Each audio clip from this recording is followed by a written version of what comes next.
Welcome to the Straight Line. It was over 12 weeks later that first time Karnataka did not make news on any of the communal issues like hijab, halal meat, Hindu temples, not allowing Muslim traders, and etc. After the gap of 11 weeks, what made headlines actually shook not just the state but even the country. The alleged suicide of Santosh Patil, a contractor in the Karnataka government, shook the entire country because the allegations that he had made against K S Eshwarappa, the rural development minister of Karnataka, shocked the world. The allegations were about 40% commission to be paid to the minister by the contractor to get his payment. The opposition went into a tizzy and stepped up its ante, an opportunity that the Congress in the state had been waiting desperately for to pin down the Basavaraj Bommai government. And this was the biggest opportunity that they had been waiting for. With series of protests and agitations across the state, this allegation of corruption of 40% commission stuck to Basavaraj Bommai government with a lot of pressure coming from all quarters. Reluctantly and being forced out, K S Eshwarappa finally yielded to the kind of pressure that was being built up and resigned. कल मुझे मुख्यमंत्री जी इसके accept किया है, इसलिए मैं मेरा संगठन वाले मेरा सभी हितैषियों को कोई प्रॉब्लम नहीं होना, किरकिरी नहीं होना, इसलिए एम्बेरसमेंट नहीं होना, इसलिए आज मैं इस्तीफा दिया है.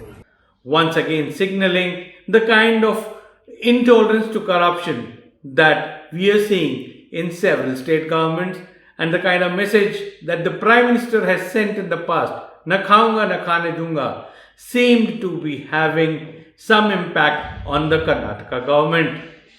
The resignation of K S Eshwarappa reluctantly though came with a lot of pressure which came from Delhi. To the people in the state and the country, the allegations of 40% commission to be paid to a minister came as a rude shock. While the entire 2018 campaign against the Ramaya government was on the 10% commission Sarkar, allegations that had been made in the previous government. Steel bridge के निर्माण के लिए कर्नाटक में बड़े बड़े लोगों के द्वारा बड़ी बड़ी साजिश रची गई. Now this going up to 40% certainly made one wonder as to whether this was really true. But even before questions could be asked, the allegations made by the Contractors Association of Karnataka threatened to expose several more ministers whose name could figure out in case action was not taken against K S Eshwarappa. The Contractors Association, which very clearly has said that it's not just K S Eshwarappa, there are several other ministers who figure in this demand for corruption, bribery, and also that the name of 10 to 12 MLAs that they threatened to expose, which had a bearing effect on the Karnataka government. If one is to be believed, and what the Contractors Association says, 22,000 crore rupees worth of bills are pending in the Karnataka government just because the commissions have not been paid. If this is true, this is really shocking. The 4 crore allegation could just be the tip of the iceberg that we are looking at. But did it need the death of a Santosh Patil, a contractor, to bring this issue to limelight in a state which has a very good track record of fighting corruption in the state? If like me, you were also wondering where the 40% money comes from and where does it go? Well, it all shows the quality of work that is taken up by these contractors. So now you got the answer to the fact that the bridges collapse, the roads get potholed, school buildings get damaged and whatnot.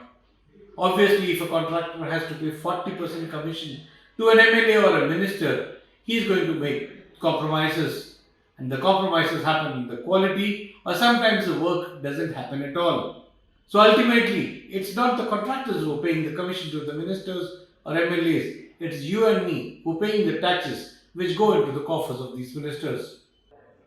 Just when the news of the suicide of contractor Santosh Patil was breaking, a friend of mine who stays abroad called me to find out as to how this could happen in a state where we had Justice Santosh Hegde as the Lokayukta. I just had to remind him, dear friend, Santosh Hegde retired some time back, and after that, the Lokayukta has become a toothless tiger because the government of Karnataka, led by Siddaramaiah, had taken away the investigation powers of the Lokayukta. So much so for the fight against corruption. It was replaced by an anti-corruption bureau, a bureau which was headed by the rank of an ADGP official, but the fact is, the track record of this is so alarmingly low that it embarrasses anybody, whether it's an investigation agency into corruption or is it something which can actually cover it up.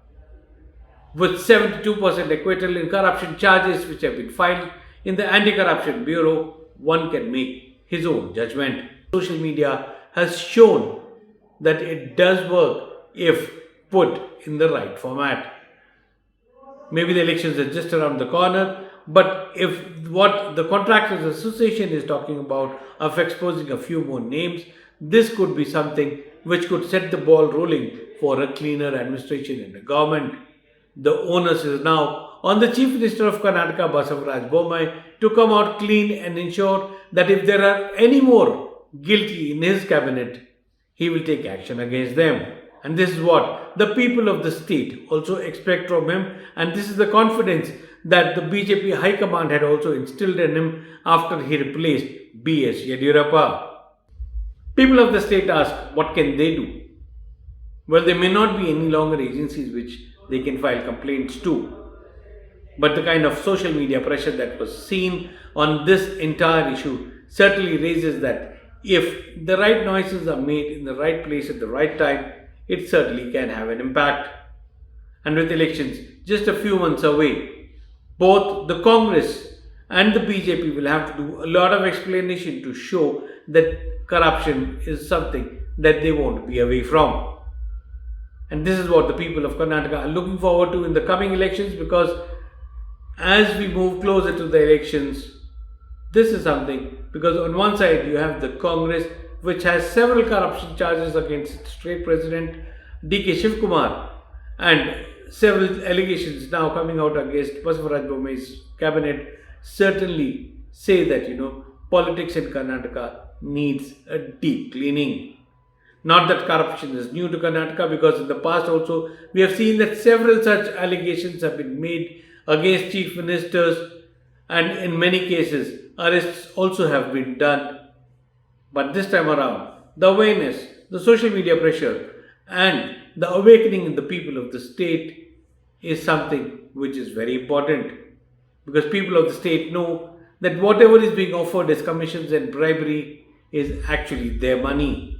It is your and my money which goes out as cuts, what we pay as taxes, pay as excise duty, and hope that these will be used for the developmental work, but unfortunately ends up in the wrong place. This is Vijay signing off for this edition of the Straight Line.